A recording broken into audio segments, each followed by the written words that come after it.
नरेंद्र मोदी जी पे जो सवाल उठाते हैं जो लोग, वो लोग देश के गद्दार हैं। ये सारे लोग देश पर राज तो किए, लेकिन हमेशा हिंदू धर्म को और हिंदुओं को कुचलने का काम किए। छोटा सा पाकिस्तान ममता बनर्जी उसको बना करके रखी है। अभी जो लोग हैं उसमें कुछ लोग ही ऐसे हैं जो हमारे देश के प्रति वफादार हैं। लोग खाते हैं हिंदुस्तान का और गाते हैं पाकिस्तान का कि बीएमसी हमेशा शिवसेना के कब्जा में रहा है। हमारे संजीव चौरसिया जी इस दिग्गा विधानसभा के लिए वरदान है। वो बाला साहब ठाकरे जो शेर के नाम से जाने जाते थे, उनका बेटा कितना बड़ा हिजड़ा निकला। राजनीति में बहुत सारे सूरमाए हुए हैं और जो जन सेवा का माध्यम होना चाहिए वो राजनीति है, और यही जन सेवा जो लोग करते हैं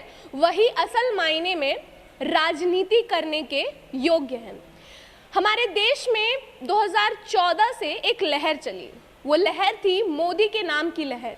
वो लहर थी बीजेपी की लहर, जिसने जो बीजेपी अपना वनवास काट रही थी उसके वनवास को खत्म करने वाले मोदी थे। और उन्होंने जब 2014 में वो सत्ता में आए तो लोगों को ये बताया कि अपने धर्म से जुड़े रहने का जो मज़ा है और जो इंटरेस्ट है वो कितना ज़रूरी है।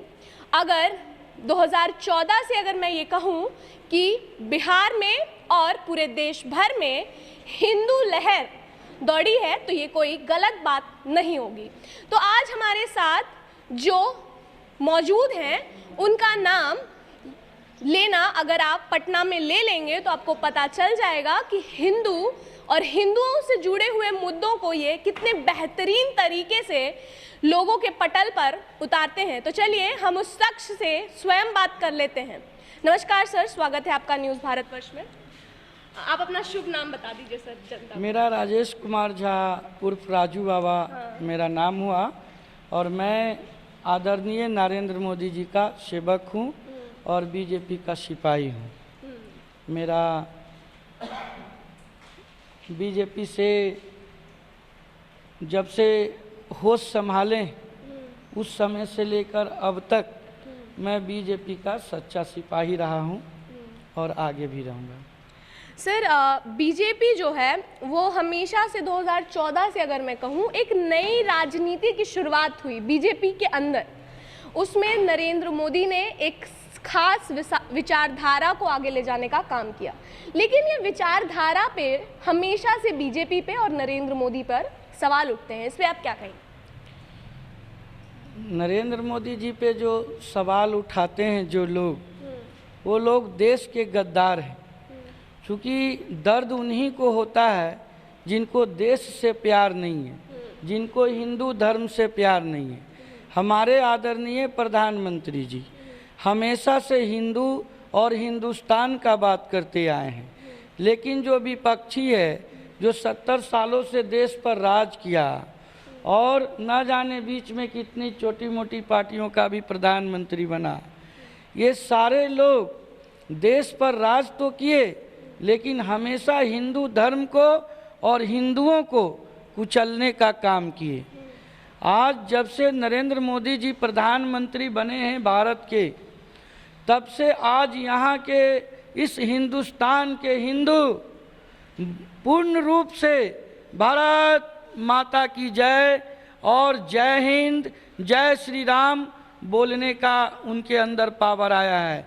नहीं तो कांग्रेस ऐसा स्थिति बना दिया था इस देश में कि आप कहीं भी खुल के अगर भारत माता की जय बोलते थे या जय श्री राम का नारा लगाते थे तो पुलिस पकड़ ली करती थी, और जो हिंदू धर्म विरोधी के लोग हैं उसको लोकसभा विधानसभा या सड़क पे जा कर के आंदोलन करके उस शख्स को पकड़वा देने का काम किया करता था। अभी आपने देखा होगा बंगाल में ममता बनर्जी के शासन में वहाँ क्या हो रहा है। वो एक तरफ से आप मानिए, एक तरफ से तो हिंदुस्तान नहीं है, वो एक छोटा सा पाकिस्तान ममता बनर्जी उसको बना करके रखी है। आप मीडिया वाले हैं, आप कई चैनलों पर देखे होंगे, या अगर आपको भी मौका मिला होगा वहाँ जाने का, तो आपने देखा होगा कि वहाँ अल्लाह अकबर बोलने पे इनाम दिया जाता है और जय श्री राम बोलने पे कुचल दिया जाता है। ममता बनर्जी जैसे डिक्टेटरशिप वाली बहुत सारे नेता इस देश में हैं जो हिंदू धर्म के विरोधी हैं। तो हमारे आदरणीय प्रधानमंत्री जी 2014 से अब तक हिंदू और हिंदू धर्म दोनों के लिए मर मिटने के लिए तैयार हैं। ये देश केवल मैं ये नहीं कहता कि ये देश केवल हिंदुओं का है, नहीं, इस देश के आज़ादी में हिंदू, मुस्लिम, सिख, ईसाई सबका योगदान है।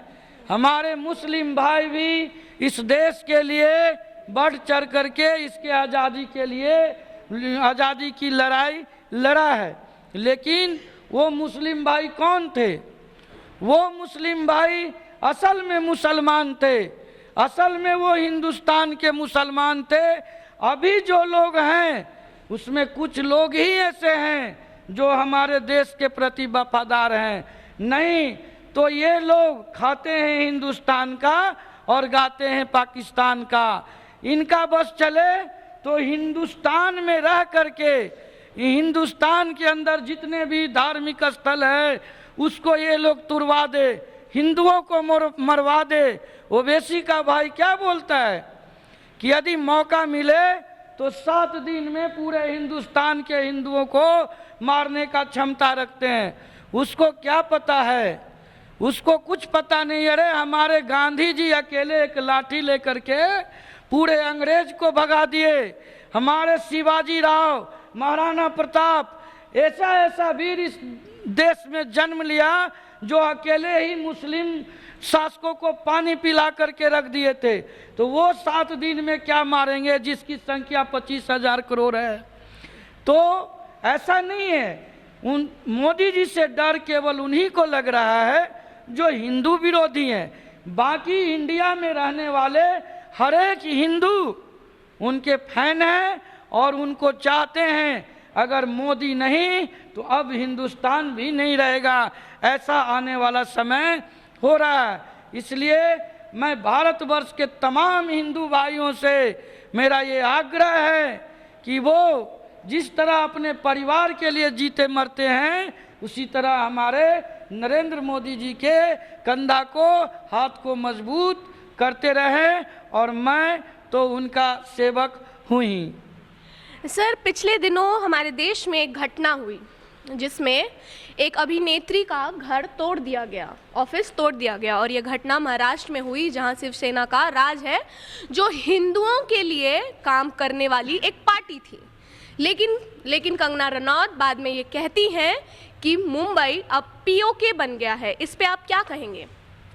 कंगना रनौत बोलती हैं कि मुंबई पीओके हो गया है, वो बिल्कुल सही बोलती है। उनके हृदय में जो दर्द है उस दर्द को उन्होंने व्यक्त किया। मुझे बहुत दुख हुआ था जब मैं उद्धव ठाकरे का पुतला दहन कर रहा था। मेरा रोम रोम मुझे धिक्कार रहा था कि आप किनका पुतला दहन कर रहे हैं? जिनके पिता के नाम पे हिंदू मर मिटते थे, जिनके पिता के नाम का हिंदू सौगंध खाते थे, जो शिवसेना के नाम से जाने जाते थे, बाला साहब ठाकरे, जिन्होंने 1982-84 में उन्होंने स्टेटमेंट दिया था कि मैं मर मिटूंगा, मेरी पार्टी क्यों न खत्म हो जाए, लेकिन मैं कभी कांग्रेस से साठगांठ नहीं करूंगा। लेकिन उन्हीं का ये पुत्र उद्धव ठाकरे, कभी कभी मुझे शंका होता है कि ये उनका पुत्र है भी कि नहीं, क्योंकि पुत्र पिता से हमेशा आगे जब रहता है तो पिता का मान सम्मान बढ़ता है। लेकिन उद्धव ठाकरे ऐसा काम कर गए जिससे उन्होंने अपने पिता के मृत आत्मा को भी ठेस पहुंचाया है। अभी वो सोनिया गांधी के गोद में बैठ करके शरद पवार के गोद में बैठ करके महाराष्ट्र में खेल रहे हैं छोटा बच्चा के तरह। वो लोग इनको बच्चा समझता है, सारा गलत काम वो दोनों कर रहा है और करवा रहा है इनसे, ताकि इनका वोट बैंक खत्म हो और ये महाराष्ट्र में कमजोर हो। देखिए, ये कंगना रनौत जी का मैटर सुशांत सिंह राजपूत के मैटर से जुड़ा हुआ है। सुशांत सिंह राजपूत बिहार के एक होनहार कलाकार थे और बहुत स्ट्रगल करके एक सिंपल फैमिली से मुंबई में फिल्म इंडस्ट्रीज में, बॉलीवुड में, मतलब एक सिंपल फैमिली का लड़का स्ट्रगल करके वहाँ पहुँचता है और कम ही दिनों में वो एक स्टार के रूप में उभरता है। अब उसकी दोस्ती रिया चक्रवर्ती जैसे राक्षसनी से और बहुत सारे ये महेश भट्ट, ये सलमान खान, ये आमिर खान, ये क्या बोलते हैं आलिया भट्ट, ये सब जो मुंबई को फिल्म इंडस्ट्रीज को जो अपना बपौती बना लिए हुए हैं, ये अंडरवर्ल्ड से मिल करके वहाँ ड्रग्स का जो ये धंधा करवा रहा है, उसी ड्रग्स के धंधा में सुशांत सिंह राजपूत को भी धकेलना चाहा, उसमें फंसाना चाहा। उनका वो जो बेचारे मेहनत करके जो धन कमाए थे उसको रिया चक्रवर्ती कैसे हर पे, इसका उपाय वो उसको ड्रग्स वगैरह दे करके क्या क्या कर करके और उसको बेरहमी से सुशांत सिंह जी का हत्या करवाया। उस सुशांत सिंह जी का जो हत्या हुआ है, उस हत्या से कंगना रनौत जी बहुत दुखी हैं। कहीं ना कहीं वो अभिनेत्री हैं और मुंबई में उनको भी बहुत ज़्यादा यातना दी गई। बहुत सारे डायरेक्टर्स, एक दिन हमने देखा था एक चैनल पे, वो बता रही थी कि बहुत सारे डायरेक्टर्स, बहुत सारे कलाकार उनका शोषण भी किया है, तो उनमें सहने का क्षमता था और वो सहते सहते लड़ते लड़ते आज वो भी स्टारडम पे हैं। तो सुशांत सिंह राजपूत से उनका जो व्यक्तिगत लगाव हो चुका था, उनकी हत्या हुई, इससे वो काफ़ी दुखी हुए और दुखी होकर वो शिवसेना के खिलाफ आवाज उठाए। शिवसेना के जो मालिक है उद्धव साहब ठाकरे, उनका बेटा जो आदित्य ठाकरे, जिसका जन्म अभी राजनीति में हुआ है। अभी देखिए ना, शिवसेना में बहुत अच्छे अच्छे नेता थे लेकिन उनको मंत्री नहीं बनाया गया। जिस लड़का को अभी शुद्ध से बोलना नहीं आता, चलना नहीं आता, उसको मंत्री बनाया उद्धव सरकार ने। वो लड़का का भी कहीं ना कहीं रिया चक्रवर्ती से हम लोग फुटेज के माध्यम से देखे हैं, उसका संपर्क है। तो चोर के दाढ़ी में तिनका, देयर इज समथिंग रॉन्ग, दाल में कहीं ना कहीं काला है।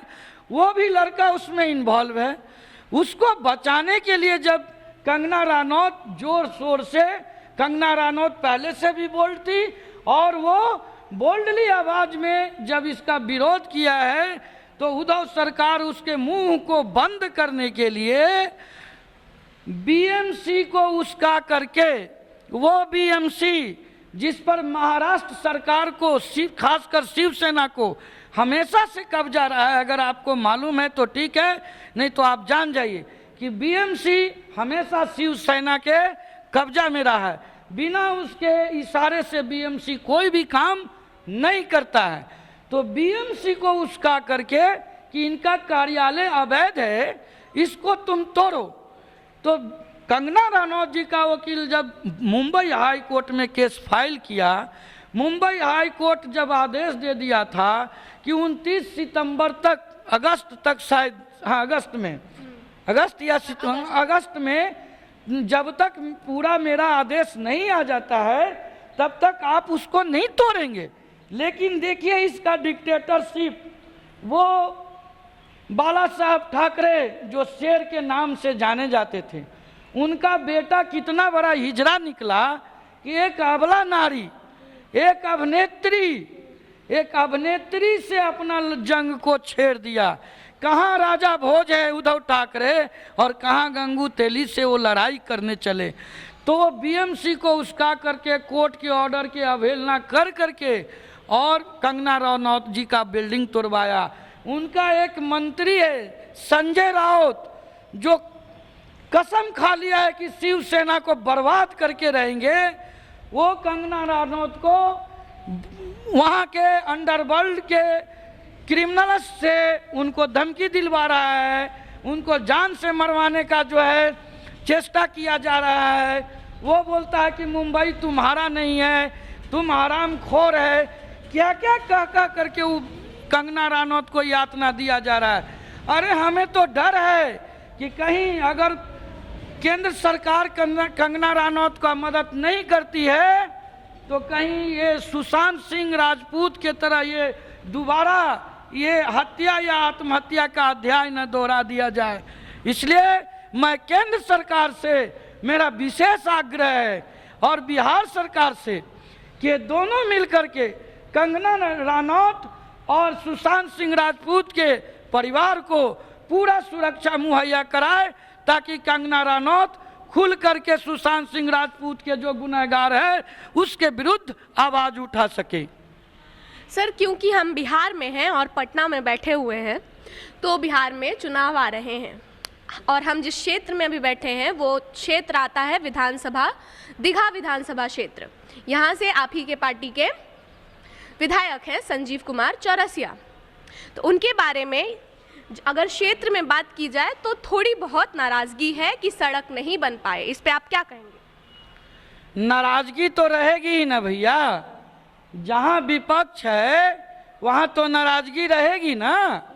संजीव चौरसिया जी दीघा विधानसभा के लिए जो भी उनके हाथ में कार्य था उस सारे कामों को कर दिए हैं। वो 3.5 साल तक, इधर 3.5 साल तक तो सरकार इन लोगों का पावर सीज किए हुए था। बीच में कोरोना आ गया, लेकिन इस कोरोना को देखते हुए भी, इस कोरोना काल में भी वो अपने घर में एक पल भी नहीं बैठे हैं। वो गली गली, जगह जगह, हर जगह जा कर के, हर मोहल्ले, दीघा विधानसभा के हर मोहल्ला में जा कर के कोरोना काल में हर लोगों के दुख सुख में साथ दिए हैं। कोई कहीं बीमार पड़ा है, किसी प्रकार का एकदम अर्जेंट उनको पड़ा है, वो तुरंत हाजिर होते हैं। उनको आप कॉल करिए, वो तुरंत हाजिर हो जाते हैं। रोड की जो आप बात कर रहे हैं तो रोड पहले भी बना हुआ है और इधर जो उनके हाथ में जो मुख्यमंत्री योजना के अंतर्गत जो भी रोड है उसको उन्होंने बनाने का काम किया है। नाली है, आपको ओपन नाली है, अंडरग्राउंड नाली है, ये सारे चीज़ों को बनाने का काम किया है। अभी हम तेज प्रताप नगर मोहल्ला में बैठे हुए हैं। इस तेज प्रताप नगर मोहल्ला में आज से 5 साल पहले एक भी रोड नहीं था, कच्ची रोड भी नहीं था। गड्ढा गुड्डी, नाव, पाइप के सहारे लोग चला करते थे। लेकिन जब से हमारे आदरणीय संजीव चौरसिया जी यहाँ से विधायक चुने गए हैं, वो आज तेज प्रताप नगर में भी गली गली में रोड बना दिए हैं। कहीं कहीं शिलान्यास हुआ है जो अब काम लगेगा, कहीं चिप्स बिक चुका है। पोल जिस पे लोग रस्सी से बांध करके लाइट जलाया करते थे, आज गली गली में पोल गड़ा हुआ है, लाइट है, बिजली है, 24 घंटा बिजली रहता है। तो उन्होंने सारा काम को बहुत ईमानदारी से किया है। अब है कि दीघा विधानसभा पटना के सबसे बड़ा विधानसभा क्षेत्र है। हाँ, और इसमें हमारे विधायक जी को, जो अभी हम लोग तो एनडीए हैं, नीतीश जी के साथ हैं, लेकिन हम लोग नीतीश जी हम लोगों को बहुत मदद नहीं किए हैं। हमारे विधायकों का पावर सीज रखे हैं। नहीं तो यदि यहाँ पर बीजेपी का सरकार रहता कंप्लीटली तो आज ये गुजरात और महाराष्ट्र और दिल्ली से कम नहीं होता। लेकिन यहाँ के हमारे विधायकों का पावर बहुत ज़्यादा सीज है। तो संजीव चौरसिया जी इस क्षेत्र के लिए वरदान है और अगले बार वो जितना सीट वोट से जीते हैं, इस बार उससे दुगना वोट से जीतेंगे। मुदई लाख बुरा चाहे तो क्या होता है, वही होता है जो मंजूरे खुदा होता है। ये बहुत पुराना हो गया, तो वही है, विपक्षी लाख चिल्ला ले तो क्या होता है, वही होगा जो संजीव चौरसिया जी चाहेंगे और बीजेपी के कार्यकर्ता चाहेंगे। इसलिए हमारे संजीव चौरसिया जी इस दिग्गा विधानसभा के लिए वरदान है और आगे भी अधिक से अधिक वोटों से जीत करके दिग्गा विधानसभा का नाम रोशन करेंगे। और मैं बिहार का जो भी मुख्यमंत्री बनेंगे उनसे मेरा ये आग्रह रहेगा कि उनको मंत्री बनाए ताकि हमारे क्षेत्र का और अधिक से अधिक विकास हो। सर आखिरी प्रश्न, लोगों में ऐसे चर्चा है कि आप भी विधानसभा चुनाव लड़ सकते हैं, इसमें कितनी सच्चाई है? ये सच्चाई एकदम निराधार बेकार है। मैं चुनाव नहीं लड़ना चाहता हूँ। मैं तो ये बता रहा हूँ कि मैं भविष्य में चुनाव नहीं लड़ूंगा, क्योंकि कोई विधायक, एमपी, एमएलए, वार्ड पार्षद जब चुनाव जीत कर आता है तो चाहे वो क्षेत्र के लिए जितना भी काम कर ले, उनको जनता का बात सुनना पड़ता है। और मैं ये नहीं चाहता हूँ कि कोई जनता हमको आकर के बोले। मैं अपने पैसा से, अपने धन से, अपने कर्म से जनता का मदद करता हूँ और करता रहूँगा। मैं जनता के साथ ऐसा कोई हम काम ही नहीं करेंगे जिससे जनता हमारे ऊपर ब्लेम लगाए। अगर वो कुछ कहता भी है तो मैं क्लियर बोलता हूँ कि बाबू ना मैं एमपी, ना एमएलए, ना विधायक, ना मेरे पास कोई सरकारी फंड है। यदि मैं आपको एक दांत खोदने वाला लकड़ी भी दे रहा हूँ तो अपने फंड से दे रहा हूँ। इसलिए मैं चुनाव लड़ने नहीं जा रहा हूँ। मुझे बहुत सारी पार्टियों से ऑफर आ रहा है, बहुत सारे लोग हमको डाइवर्ट कर रहे हैं कि आप लड़िए, हार जीत अपने जगह होती है। लेकिन मेरा पूरा निष्ठा और पूरा विश्वास संजीव चौरसिया जी के साथ जुड़ा हुआ है। और जब तक नरेंद्र मोदी जी भारत के प्रधानमंत्री रहेंगे, तब तक ये राजू बाबा बीजेपी में है और रहेगा। मेरा कतरा कतरा जय श्री राम और नरेंद्र मोदी बोलते रहेगा। तो हमने राजू बाबा से सुना कि वो चुनाव नहीं लड़ रहे हैं इस बार, और उन्होंने ये साफ कर दिया है कि वो भविष्य में भी कभी चुनाव नहीं लड़ेंगे और उनका कतरा कतरा जनसेवा में लगा रहेगा। आप देख रहे थे न्यूज़ भारतवर्ष। धन्यवाद।